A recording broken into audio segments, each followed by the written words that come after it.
including social media, in accordance with the ICI live streaming guidelines? With regards to that, sir, I'd like to defer to my counsel. Nako, For the record, good counsel, can you please state your name and your position? My name is Attorney Michelle Dinasio. Good counsel, may I request, may I ask for the grounds why you request for an executive session? sa sobrang kabangagan ng administrasyon nitong si Marcos Jr. at kawalan ng mga flagship infrastructure project, pati ho yung mga proyekto sa panahon ni dating Pangulong Rodrigo Duterte, ninanakaw na rin ho nitong si Marcos Jr. Sa sobrang kabangagan, hindi niya na ho malaman kung anong ipipresenta sa sambayan ng Pilipino para masabi na sila ay nagtatrabaho. Anak ng Petrang Garapata, mga kababayan, wag ho kayong magpabudol, magpaloko o ano pa man. Lahat ho ng pangloloko gagawin nitong si Marcos Jr. para mapabango ang kanyang administrasyon. Mantakin mo, 3 taon ka na't lahat-lahat. Wala ka pa rin binubuksan bagong infrastructure project na masasabing sa'yo. Kawawa ho talaga itong si VP Sara pag nagkataon siya naluklok sa 2028. Wala ho siyang bubuksang proyekto. Hindi kagaya nitong si Adik, sabi nitong si Senator Amy Marcos, yung mga inumpisahan noong panahon ni Tatay Digong na kung saan sinasabi niya inumpisahan daw late 2023, yung mga balita base ho dito, Chinese to undertake 1.5 billion Davao Bridge Project, palakpakan. Anong taon? Heto ho mga kababayan. Ha? Anong taon yan? 2018. Ha? Matindi pa ang pampupulburon mo dyan, Brad. Anak ng tokwa, sarap pa ng tulog mo dyan tapos bubuksan mo. Kung makapagsalita ka, akala mo sa'yo talaga at dito sa video na to. Sasalansanin ho nitong si Manong Ted Pailon, anak ng Petrang Garapata. Puro na lang ho talaga kalokohan ang nangyari dito sa administrasyon na to. Dahil wala siyang iiwang matino sa pamahalaan, nakawin na lang natin yung credit doon sa mga nagawa noong nagdaang administrasyon. Nako, matindi ho ito mga kababayan, itong si Pork Barrel King. Nako, ang collab team nitong si Janet Lim Napoles, humarap na ho sa ICI, palakpakan. Ang tanong siyempre ang tanong ho dito ba dito isa sa publiko yung kanyang pagsasalita dyan sa ICI? O kagaya lang ito ni Roman Romulo na magpapa-executive section din? Executive section. Hindi. Meron nung section, yung mga mga dumadalo, separadong section. Hindi na section na Saan kayo? Live stream o executive section? Punta kayo lahat doon. Ito, magkakasama. Roman Romulo, Martin Romualdez, yan, executive. Kung wala ka talagang tinatago, di live stream ka. Di ba? Ganun lang kasimple. Pero bago yan, like at subscribe. Masaya na ho tayo dyan at sa mga gusto sumali sa ating community, yung join button, nandyan lang ho sa baba. Naku, medyo ganado ho tayo dito sa video na to kasi minura-mura ho ng mga taga Davao itong si Marcos Jr. Kayo ba naman kasing magnakaw ng kredito kay dating Pangulong Rodrigo Duterte doon sa mga proyektong alam naman ng sambayan ng Pilipino na inumpisahan ng kanyang kapanahunan? Talagang mamumura ka dyan, Brad. Diba? Talagang pagmumurahin ka ng mga taga Davao pagka pinagpatuloy mo yung mga kabalbalan mo na yan, Marcos Jr. Ito na mga kababayan. Ang sinasabi ko, ito para kompleto talaga. Kompletos Ricardo, sige nga, game. Ito ay nagsimula, na-approve ito noong July ng 2022. Nagsimula ito ng 2023, early 2023. I'm sorry, late 2023. Hindi na ho nila malaman, hindi na ho sila magkasundo sa petsa. Kasi noong pang 2018 yan, sarap niyong pag-umpugin. Anang nantoka, dahil wala kayong magawang matino, wala kayong mga flagship infrastructure project, nakawin na lang natin yung kay Digong. Mayor pa ho si VP Sara, ginawa yung proyekto na yan, inumpisahan yung proyekto na yan. Yan kung tawagin Davao Bridge Project. 2023 kasi mga approval.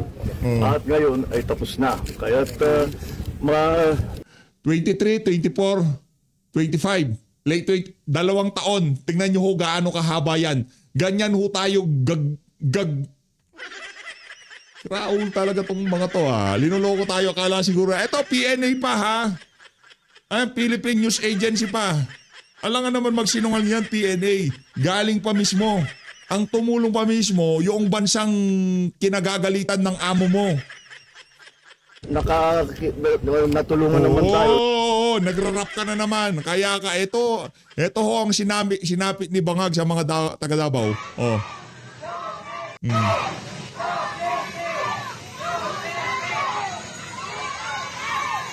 Adik. Nakakatawa. Sabi siguro, hindi. Ano yan, papasinayaan yan, bubuksan ba yung Davao Bridge? Puta ko dyan. Anak ng tao ka, nagpunta ito si Bangag. Tingnan mo na pala niya. Akala siguro niya makakapagpapogi siya sa mga taga Davao. Ayun, pinaulanan siya ng mura.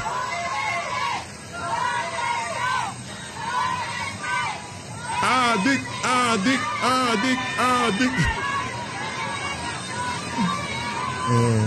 Galit mga Davao. Alam niyo yung galit ng mga Ilocano nung pinatapon sa Hawaii ang si diktador, si Marcos Sr. Ganyan ang nararamdaman ng mga Davaoenyo. Dapat Marcos Jr., ikaw sa lahat ng mga tao ang pinaka nga ramdam ang nararamdaman itong mga tao na to. Siyempre dahil nga naman bangag yan, nabibingi sa kabangagan, siguro dinig nga dyan, adik. Hindi. BBM, ganun ba? Hindi, anak ng toka. Yan, sa'yo yan, anak ng toka. Oh.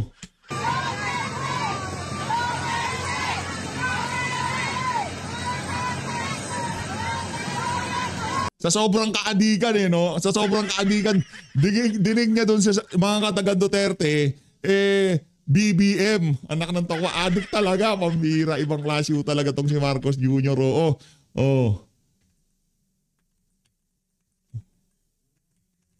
Di ba?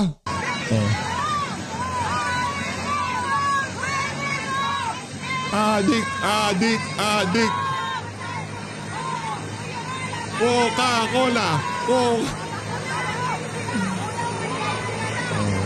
Ayun na.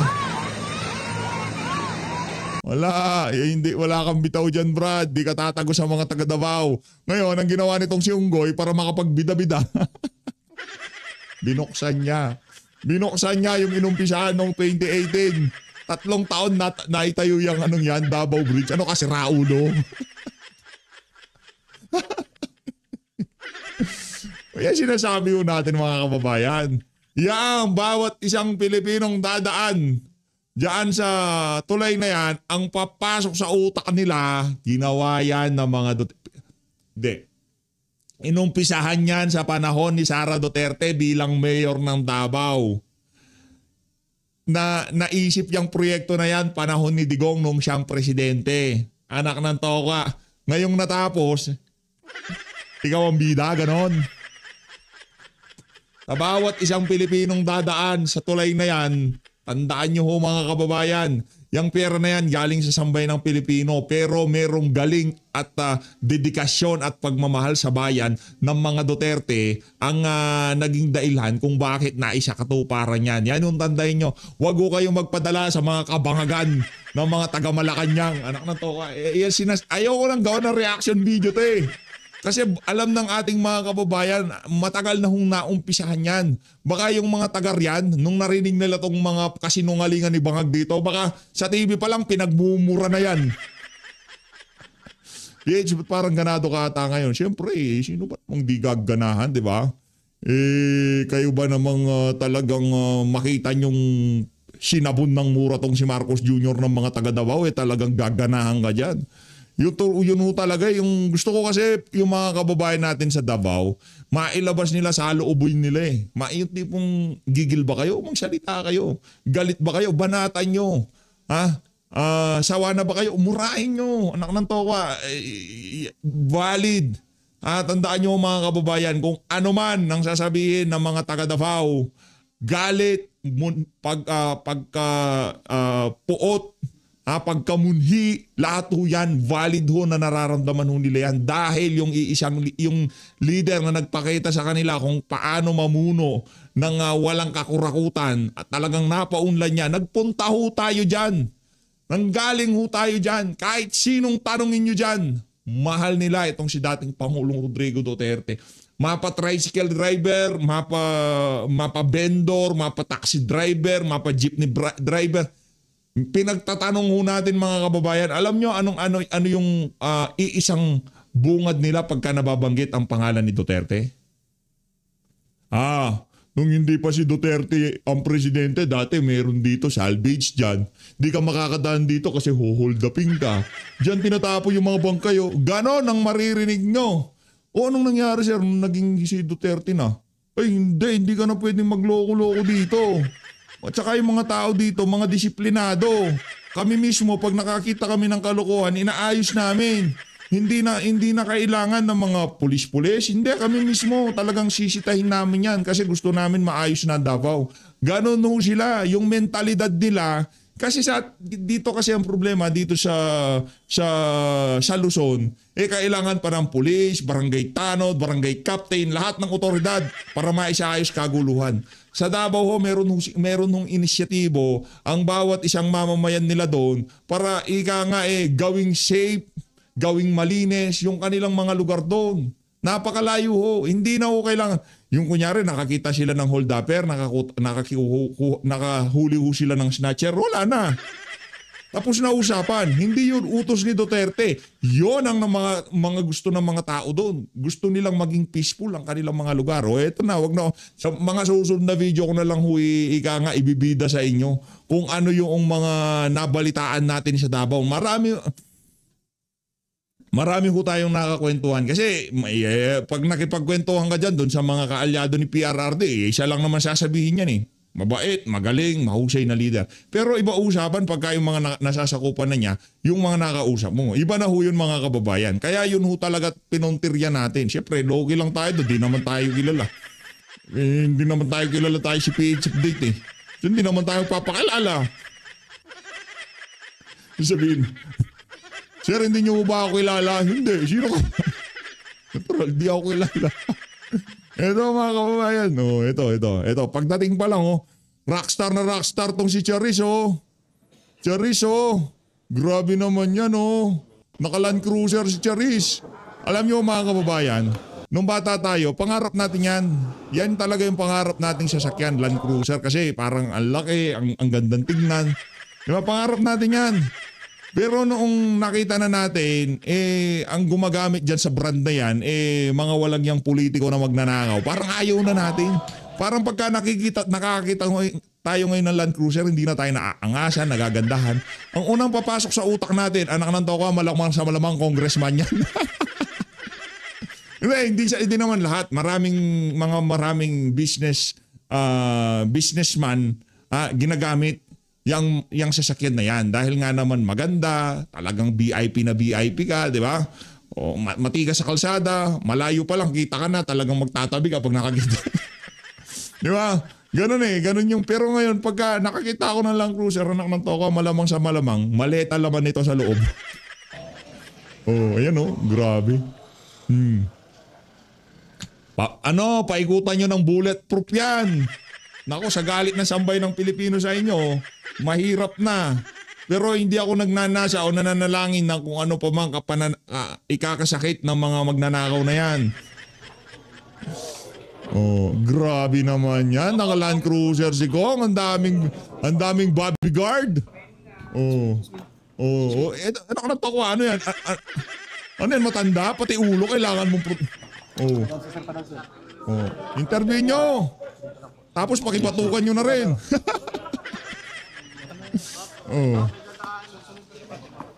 Sino? Sino ang...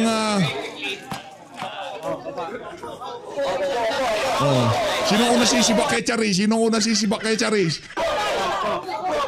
Sibakin na yan! Isa-isa. Thank you. Bakla, sorry. May hinang kalaban. Isa-isa lang. Thank you everyone. Good Sorry. afternoon. First of all, I would just like to say I came here on a voluntary basis so I could Kung naman voluntary basis. Yan na nga po. Parang ano yan? Parang mahiya naman kayo, di ba? Talagang yan ang playbook ng mga siraulo. Mahiya naman kayo. Oh. Ako nagbulgar niyan. Ngayon, ang excuse nitong si Ogag, personal ako nagpunta dyan. Palakpakan ng mga siraulo. help the ICI with their investigation. Yan, ang tawag natin dyan, mahiya naman kayo playbook. Ay, ang ginagawa na yan ni Sandra, mahiya naman kayo playbook. I was not served a subpoena. I am not subject to any Mahiya naman kayo, investigation. playbook. However, I am willing to give and tell the ICI anything that I might know that will further the investigation. Now, I will not be taking questions Anak for ng now, but Anak ng tokwa, hindi ka pa lumayo sa karera mo bilang politiko, nabubulok ka na. Langya ka. Hindi ka pa tumanda sa pagiging politiko. Ang layo ng agwat namin ng edad ng bata na yan. Ang dami mo pang hindi naranasan sa buhay. Una sa lahat, maghirap. Hindi mo pa naranasan yun, Brad. Hindi mo pa naranasan yun. Pabulok ka na sa pagiging politiko. Hindi ka pa namayagpag. Wala ka pa sa tugatog ng profesyon ng pagiging politikong magnanakaw. Nabubulok ka na. Paano? Mga nakapaligid sa'yo, mga bangag. Balita ko, pati daw ikaw, di umano, nagpupulburon ka din. Ngayon, pagka nasobrahan ka, tumaas ang blood sugar mo. Pulburon, sugar yan Dinadala ka daw di umano sa helicopter doon sa St. Luke's, di umano. Totoo ba yun, Sandro? Pagka medyo na-overdose ka sa pulburon? Pagka tumataas ang blood sugar mo, ito kwento-kwento lang sa social media, nababasa-basa lang natin, di umano. Dinadala ka daw via chopper dyan sa St. Luke's, tapos doon ka daw pinapababa yung iyong sugar content sa katawan. Hinay-hinay ka, Charis, ha? By the way, meron kang kamukha. Si Bong Dasa, kamukha mo. PH! Ako na to, ala na, PH! Ayoko na. Babay na. you have my word that after my testimony and after the hearing, I will be facing the media. Teka lang, yan. Okay. Wala kaming pakialam sa word ng mga siraulo. Yung mga magnanakaw, wala kaming pakialam sa word nyo. Kami kung ano makita at marinig namin, yun ang babakbakan namin. O pakinggan nun natin. Tingnan nun natin kung gaano kagaling ang ICI. ICI. Oh, pasok. State your name, address, and other personal circumstances. My name is Ferdinand Alexander Araneta Marcos, address 41 Nara Street, South Forbes. Uy! And Alam ko yung address na yan! Diyan daw di umano dinideliver ni Saldico. Yung mga mali-maletang pera. Di ba? Nara Forbes Park? Hindi ko alam kung yan yung exact address, pero yun naririnig natin Forbes Park, Nara Street. Anak ng tokwa. Yung street nyo, sintibay ng mukha nyo. Nara. And I'm currently the first district representative of Ilocos Norte. Witness now is under oath and ready to testify, Your Honors. Last mo na yun, Brad. Yun na yung una tuli mong pagiging congressman dyan sa Ilocos. Balita ko, pati mga Ilocano, pinagmumura ka na sa mga falsifikadong flood control project ng mga diskaya dyan sa lugar mo. Galit na daw yung mga Ilocano sa inyo. Hoy! Witness may now put down their hand. Sir, the commission notes that you have sworn to tell the truth, the whole truth, and nothing but the truth in this proceeding. Nakakatawa yung ICI, no? Nagpapasworn sila, di ba? Nagpapa-oath silang ganyan, pero wala naman silang kapangyarihan. Kahit magsinungaling sa kanila, yung mga mag-oath, wala silang magagawa. Parang mga siraulo lang. Mag-oath ka. Oath, oath. Sabi ka, totoo, lahat ng totoo at pawang katotohanan lamang. Yes, Your Honor. Pag upo, di po ako nagnakaw. Bakit? Pagka magsinungaling ka, iko-contempt ka nila. Wala silang ganon. Perjury? Anong perjury? Ano ba yung... Ano bang pinanghahawakan ng ICI na yan para kasuhan ka ng perjury o kung ano pa man? Di ba? Wala nga atang minutes yan Pagka naging closed door na yan, wala nang sulat-sulat ata. Kasi kung merong minutes yan, ba't di pa ilabas yung pinag-usapan nung panahon nitong si Martin Romualdez? Naku, nakaka 19 minutes na tayo. Wala pa tayo kay Manong Ted. Palak pa. Napasarap na naman, napasarap. And therefore, please Ito kasing si Charis, pag nakikita ko tong si Charis, maraming nanggigigil dyan ngayong mga panahon na to. Nakananto ka? Ha, Brad, ayusin mo buhay mo. Sinasabi ko sa iyo, sa bagay kahit anong ayusin mo pa, kung bangag ka talaga sa pulburonic, walang mangyayari sa buhay mo. Buti pa, pagkatapos ng termino ng tatay mo, huwag kayong maalis ng Pilipinas, dyan lang kayo. Di namin kayo papatapon ulit sa Hawaii, dyan lang kayo. Please, huwag kayong aalis. Ha, dyan lang kayo. Sa bawat minuto at segundo, pagkatapos ng termino ng ama mong adik base sa kanyang kapatid, huwag kayong aalis. Kailangan namin kayo sa Pilipinas. Kayo ng inyong ina, ng inyong ama, at yung mga tito at lahat ng kasabwat at kasapakat nyo sa pagnanakaw na to. Mapamilitary o kung ano pa man, wala kaming pakialam. Sasalansanin namin kayo lahat. Mga walang nga kayo. Para dun sa mga nasa military na tumanggap ng pera, kaya hindi pumipiyok ngayong mga panahon na to kahit sandamukal ng kagaguhan dito sa bansa na to. Mga walang nga kayo din. Sasama namin kayo. Anong military? Bakit ayaw nyong maging presidente si Sara Duterte? Bakit? Pati kayo tatablahin niya, ganon? Sa mga taga-military. Ang dami kong nabalitaan, mga walang nga kayo. Karamihan pala ng mga high-ranking nyo nakatanggap na. Kaya ayaw pumiyok, ayaw umalis sa administrasyon at ayaw nila kay Sara Duterte dahil pagka si Sara Duterte naging presidente, anak ng toko, sasalansanin niya pati AFP, PNP, lahat ng tumanggap ng pera dito kay Marcos Jr. Talagang may kaalalagyan kayo, mga walang nga kayo. Kaya pala ayaw nyong pumiyok ha. Kaya pala talagang alangan kayo na mapalitan tong si Marcos Jr. Kasi tumanggap na rin kayo. Please note that this hearing will be recorded both on audio and video. By proceeding, you understand that anything and everything that you say here can and could be used as evidence by this commission in the pursuit of its Ang tanong, suminghot ka na ba dyan ng pulburon? functions under executive order. Tandaan nyo yung mga nasa military na tumanggap ng pera dito sa administrasyon na to. Di ko linalahat. Yung mga nasa mabababang ranggo gusto na nilang maging presidente si BP Sara. Pero yung mga nasa taas na tumanggap ng pera, kung hindi ka tumanggap ng pera, huwag ka masaktan. Ganun lang kasimple yan. Di ba? Ngayon kung ikaw galit na galit sa mga sinasabi ko, may kalalagyan ka sa susunod na administrasyon, anak ng toka, maglilingkod sa bayan, puprotekta ng saligang batas, puprotekta ng taong bayan. Anong ginawa mo? Kumuha ka ng pera galing sa Malacanang, si Raulo. Kaya pala hindi pumipiyok tong mga walang yang to.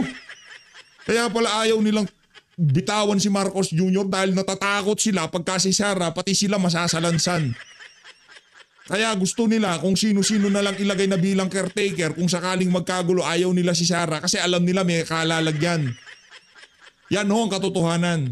94, which includes the use of the recording, transcript, affidavit. Hindi ko linalahat, maraming maayos dyan sa military. Mga low ranking talagang nagmamahal sa bayan yan. Believe ako sa profession na yan, sa totoo lang. Dahil yan ang pangarap natin nung bata tayo maging sundalo. Pangarap po talaga natin yan. Sa totoo lang, gusto natin magsundalo. Kaso hindi ko talaga ata para sa atin. Diba? Matanda na tayo, gusto pa natin pumasok bilang reservist. Pero nawala yung respeto natin noong nakita na ng mga nasa military na to na puro kagaguhan ng nangyayari sa administrasyon pero pinagkikibit-balikat lang nila.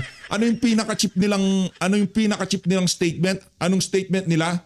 Na pinaka-chip pagka naririnig natin? Ano sabi nila? Nakikiisa kami sa sambayan ng Pilipino. Kinukundi na rin namin ang korupsyon. Affidavits and document in this hearing as evidence in any court or legal proceeding. Do you consent to the recording? Yes. Yes, sir, I do consent to the recording. Do you also consent that we live stream this hearing or subsequently air it on later date on television and other forms of mass media, including social media in accordance with the ICI live streaming guidelines? With regards to that, sir, I'd like to defer to my counsel. Nako, For the record, good counsel, can you please state your name and your position? My name is Attorney Michelle Ginanio, counsel for Good counsel, may I request, or maybe may I ask for the grounds why you request for an executive session? Your Honors, we have written earlier to formally request for the... Attorney! Sa bagay, maraming pera yan, attorney. Trabaho mo yan. Maala ka dyan. Pero ako, kung abogado ko, at meron akong prinsipyo paninindigan, hindi ko lalapitan yung mga siraulo na yan kahit gaano pa karami pera ng mga yan. Mabubuhay naman ho siguro tayo kahit magnotaryo tayo, pero yung pagtanggol ko yung mga Hindi ko sinasabing guilty na. Pag nasangkot ka sa iskandalo na to, ang dami mong pinatay na tao sa totoo lang. Ngayon, pagtatanggol mo yan, maras pa ho yan doon sa war on drugs si Tatay Digong. Hindi na ho siguro muna natin papasadahan yung kay Manong Ted Filon kasi medyo maglalabas pa tayo ng konti na sama ng loob dito sa mga walang yung kaganapan sa bansa. An executive session because our client here has already submitted himself voluntarily. He would like to share as much information as he can, as candidly as possible. Yan nga ho mga kababayan, mahiya naman kayo playbook. Akong nagbulgar, urur, anong ako nagbulgar? 2014 pa lang, anong sabi mo, 5,500 flood control, doon pa lang inaudit ka na ng sambayan ng Pilipino. 2025, mahiya naman kayo. The whole year from 2024 to 2025, anong mga excuse mo? Na-overwhelm. Ano pa? Ano bang excuse mo? Tinamaan ng barko yung flood control. Climate change. This is the new normal. Uror. Ngayon ang anak mo, kesyo nag-volunteer na sa ICI para makapagpakita ng good faith. Parang ganyan din. Para ganyan din yung ginawa ni Marcos Jr. Mahiya naman kayo. Ito namang anak niyang uror, nagpunta sa ICI, di naman pinapatawag. Para saan? Para masabi niya, nakita niya naman, nag-volunteer na ako. Talagang malinis ang konsyensya ko. Ganyan ako kagaling. Di ba? Ganun lang naman yun. Ano sabi nitong si Marcos Jr.? Kita nyo naman, akong nagbulgar niyan. Akong nagpa-imbestiga niyan. Nagbuo ako ng ICI na nagtatanggalan, nag-aalisan dahil puro kabangagan ng administrasyon ko. Di ba? Pero wag ko kayo mag-alala. Ika nga in due time. Yan. In due time. In due time. Mga walang yan. Makukulong din lahat ng mga magnanakaw na yan. Hindi tayo nagnanasa ng kung ano pa mang sakit, kamatayan o hindi magandang bagay. Pagbayaran nila yung kasalanan nila sa kulungan. And more importantly, there may be critical information that may be elicited from his testimony which may jeopardize or compromise further investigation of this commission. So for that reason, we again request that for an executive session for Congressman Marcos. Sir, do you consent to distribute copies of your sworn affidavits and other exhibits to the public and other forms of mass media, including social media? Yes, sir, I consent. Do you confirm that you submitted to the Commission a letter requesting for an executive session? Yes, sir, we do. Do you consent that the Commission may share this letter request to the public and other forms of mass media? Yes, sir. You may now be seated. Thank you. Pagkaupo niya niyan, papatayin na nila yung... Pagkaupo niya, papatayin na nila yung yung video. Executive na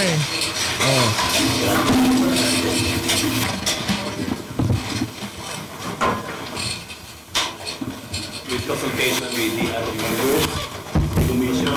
Anong tatanong nitong si itong dating Associate Justice? Kumusta na daddy mo? Kumusta gamitan sa Malacanang? Kumusta almusal niya? Nakakakain ba siya ng maayos? Nakakasinghot ba siya ng maayos? Yun lang naman tatanong dyan Kaya nag-executive session sila. Pag sarado ng pinto, anong inalmusal mo anak? Kumusta mami mo? Presyo ng sibuyas parang paldo na naman siya. Yung asukal mahal na naman. Kumusta? Yan lang ang gagawin nila dyan. Magkukumustahan lang. Ano pa ba? Yung bigas. Talagang ika nga mering-meri ang Christmas ng nanay mo. Yung tito mong si Martin Araneta. Di ba? Yung mga pangalan nakakaladkad Ang ganda ng Pasko nila ngayon.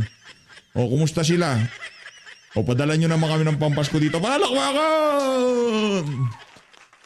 Anong sabi ko?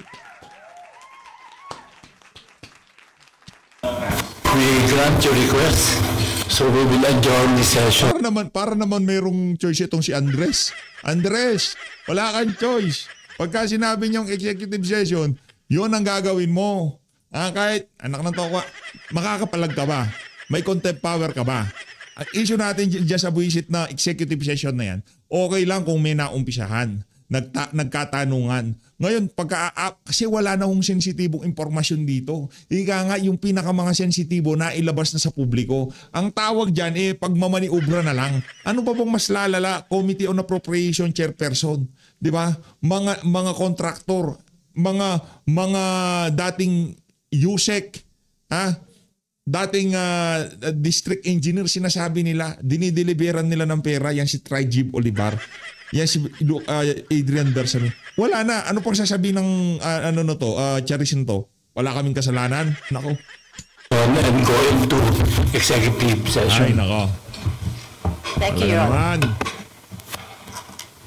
Linoroko ho tayo. Ay, yun na pala. Wala na. Sorry. You know, please stand by. Stand by kayo dyan. Ako, dito ako kay Manong Ted Pailon. Tutuloy na ho natin to. Ika nga. Ayaw na ho natin pasadaan ulit ito mamaya. Manong Ted, ito. Bakbakan mo na. Muna, yung sa ICI, mamaya tayo kakausap ng ilang pong mga magsasabi po sa atin ano ho ba ang implikasyon nito ngayon sa mga usapin po that the ICI is dead. May mga ganun po sinasabi, di po ba? Pero, well, we saw this coming. Ito pong resignation ni Secretary Babe Singson. Wala pa siyang as in pagharap sa media at sinasabi ang kanyang dahilan. Pero ako po naman ngayon pala nag-iisip na hindi po naman yan magdadagdag siguro po ng pait, no, ng hapdi sa problema ho ngayon ng Malacanang. Itong kanilang problema ngayon to survive ang kanilang remaining 2 years. 2 taon. Opo, ng panunungkulan. But definitely po mga kapatid. Oo. Alam na po natin siguro, nararamdaman na po natin dito ang totoong dahilan dito. At salamat nga din po dahil sa, kumbaga, aalis siya ng ICI with his integrity and image intact. Hindi ba? Kung meron man, ako hindi ko personal na kilala yan, pero marami hong nagbabouch, ika nga, sa credibility, husay, integrity nitong si Babe Singson. Ayan, si Atty. Vic Rodriguez, napanood nyo yung uling video natin, talagang sinasabi nila yung mama na yan, maprinsipyo, maintegridad yan, mahusay yan. Naging DPWH secretary, napakagaling na tao niyan, di ba? Kaya yung pag-alis niya na yan, kung talagang totoo man yun, hindi natin personal na kilala, palakpakan. Dahil kung ano yung dala niya na pumasok, yung ika nga, kaya ka nga nandyan, pinili ka para mapagtanggol mo ang administrasyon nitong si Bangag. Kung ano yung dala-dala mong credibility, yung ika nga, pagtingin na sa'yo na sambay ng Pilipino, ngayong aalis ka, karga-karga mo pa rin yun. Wala kang iniwan dahil hindi ka nagpakaaso dito kay Marcos Jr. Kagaya nitong si Andres, pangalan nung chairman nila dyan sa ICI. Diba? Kasi mahirap yung mahirap yung galing ka sa pribadong sektor, ganda ng buhay mo, nananahimik ka, and ikaw pumayag para sa bayan, and then pagkatapos ang nangyari, nagkaroon pa ng, ng mantsa.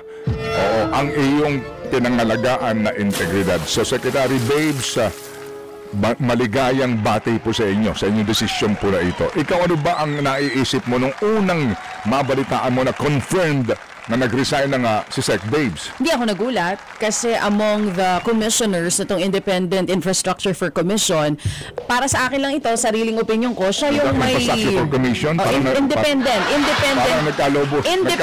Commission for Infrastructure or ICI. Para lang sa akin ito, kasi yung iba pwedeng hindi gano'n ang tingin nila.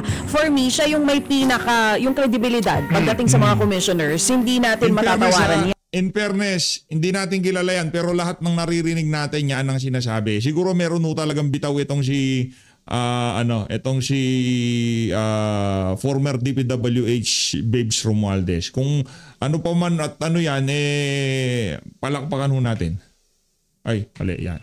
Yan. So para sa kanila, sa kanilang tatlo, para sa akin, na nandun siya, medyo aasa ako na magiging patas yung magiging investigasyon.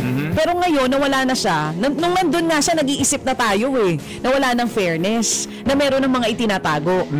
What more pa ngayon, nawala na, itong si dating DPWH Secretary Babes Singson. Di naman natin sinasabi na yung mga naiwan doon ay hindi patas o hindi aayusin yung kanilang pag-iimbestiga. Pero hindi ito unang beses na may nag-resign. Naalala niyo po ba? Si Mayor Benji Magalong. Hindi po ba nag-resign din siya? Pero nagkaroon ng problema noon sa kanya sa Malacanang. Dahil naalala niyo yung sinabi niya na I struck a nerve. So napapaisip tuloy ako ngayon. Talaga bang stress at yung edad ang dahilan kung bakit nag-resign itong si Babe Singson katulad ng sinasabi ng ICI? O naman baka kapareho ng punto ni Benji Magalong. Baka naman meron siyang mga malalaking isda na gustong maisama sa mga makakasuhan at iimbestigahan. Pero may pumipigil.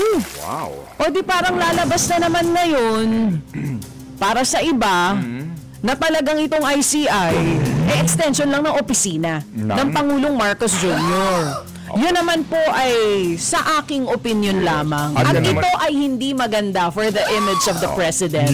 Because they kept on saying na ang ICI ay independent. Ngayon, ang tanong, malaking tanong, sinong ipapalit niya? Crucial yun, ha? Kasi kapag naglagay ka dyan ng hindi pinagkakatiwalaan ng taong bayan, tapos ka.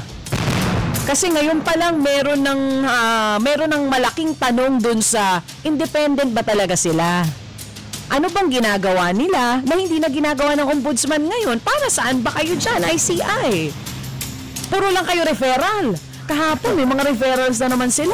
Sige po, At yan po naman po sabi nga, ginagalang natin ang lahat ng mga opinyon tungkol po dito sa ICI na ito.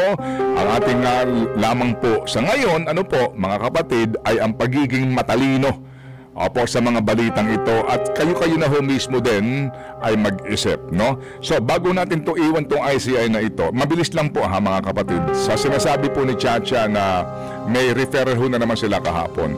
Kasi nga may something talaga dito sa ICI na ito. Pansinin po ninyo ito ho naman maaari nyo hong i-research na mabilis at madali. Kahapon, nagrekomenda sila ng kaso plunder, di ba? Tama, laban kay former Senator Bong Revilla. Fine. Pero ano basis nila? Ano ang hawak nilang ebidensya? Opo, ang sabi nga po sa kampo ni Bong Revilla, hindi nyo kami inimbitahan Gusto namin humarap dyan Tama? Yes. Ngayon, sa laman ng balita, kasi hindi pa available mismo yung referral mo, yung kaakibat nitong dokumento, sa affidavit na naman ni Roberto Bernardo. Doon ang pinanggagalingan. So kung doon ka nagbabase, ilan doon? Okay?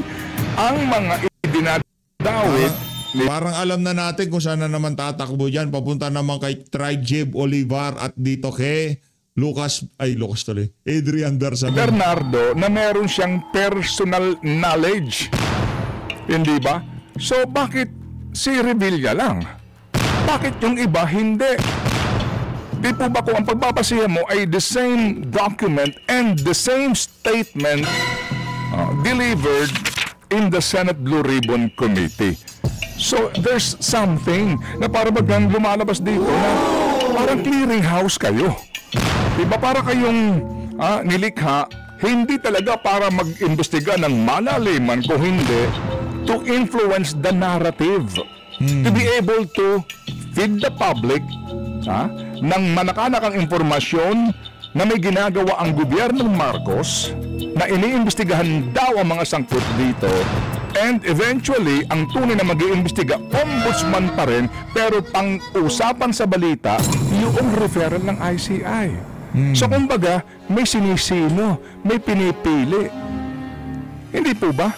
Think about it.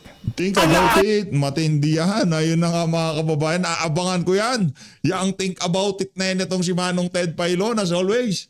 Maraming salamat po sa pagsuporta sa PH Update. Medyo nakapaglabas tayo ng init natin dito sa napakalabo kasi talaga na hindi wala akong kainatnan yang na yan, ICI na yan. Kahit na kung sakali ito kung sakaling matupad yung independent ito kasi si Marcos Jr. bida-bida meron na ngang commission on yung anti-corruption commission nung panahon na nagdang administrasyon. Di natin malaman bakit tinanggal yun nananahimik yun pagpasok niya tinanggal kagad yun nangurakot lahat, di ba? Anti-corruption commission ata ho yun kung di tayo nagkakamali.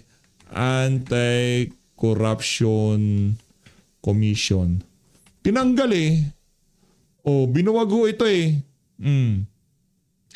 tinanggal ho mga kababayan. Ngayon noong nagka-hendot ang administrasyon niya, gumawa siya sarili niya. Independent infrastructure o ICI, kung ano man yung kabalbalan na yan. Ngayon, wala akong nangyayari dyan sa pag-iimbestiga ng ICI. Kaya kung tama yung sinabi ni Atty. Vic Rodriguez, kung meron pang gustong sumunod dito kay Babes Singson, mag-resign na rin ho kayo. And now we are all thinking something There's fishy. something. Yeah. Okay, anyway, kaya nga po salamat po at wala na po si Babe Singson dyan.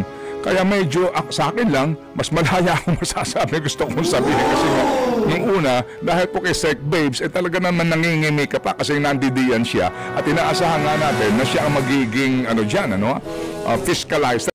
Kumbaga. Ika nga, tagalatigo no? Masasabi nga talaga ng katotohanan. Anyway, eto po muna ha. Sige, sa lahat po ng mga nagpapagal ngayon, sa mga Ayun na nga mga kababayan, dito na una tatapusin ang ating reaction video. Maraming salamat po sa pag-support sa PH Update. Mag-ingat ho kayong lahat. Mahalin natin ang Pilipinas.